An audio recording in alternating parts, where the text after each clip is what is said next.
Благовещение gününde büyük kıza Maria geldi, Arhangel Gabriel da getirdi ona bir iyi haber. Hani o olacak Allah'ın oğlun İsus Hristos'un anası. Hem de hani o duduracak kurtarıcıyı da dudurmaktan da sonra gene kalacak büyük kız. Herlim sayarsıdık Благовещение gününden İsus Hristos'un doğma gününden hangisi bakılır her yıl büyük ayın 7'sinde. Bu tamam 9 ay bu vakit ne kadar karı taşır uşağı. Bu günde bütün kilise derinliğinden yoğurtulu Panaya'nın büyük bir haberli hangisini kabul etti bu Arhangel Gabriel'dan. Onun bu yoğurtusu alınmış bize Evangeliden hangisi yazı Evangelist Apostol Luka.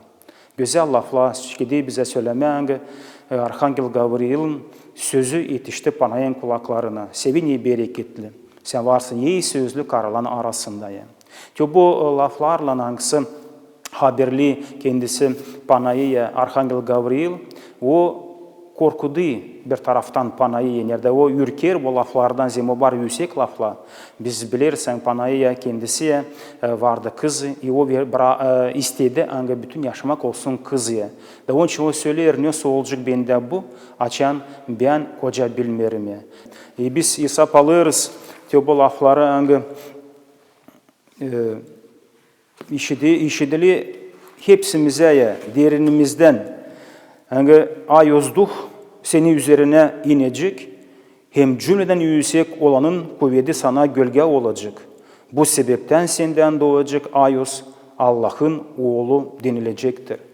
Благовещение yurtusunun simvolu sayılır beyaz guguş, hepüle beyaz zambak. Hangisinin inancılar gözelederle kendi evlerini. Благовещение yurtusu düşerse de dil karanlık haftada o insanlara angaları tutarla orucu kilise bırakır, balık yesinler. Güzel bakıyız, savaşıyız yetişmeye, dua etmeye Allah'a, savaşıyız horçuyumuzu tutma.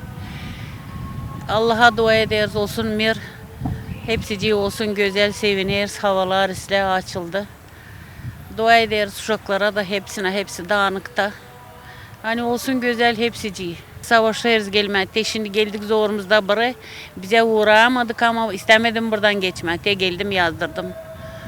Önce değerli Allah'ın uğruna bir molebincik sağlık için, yöller için. Hani Allah hepsine prost etsin günahlarını. Bu büyük prazdnik. Koca bir paskelle. O. Bakarız tutmaya bulun. Tutmarsaydık Allah sonra bize küçücük pek. Allah küçücük.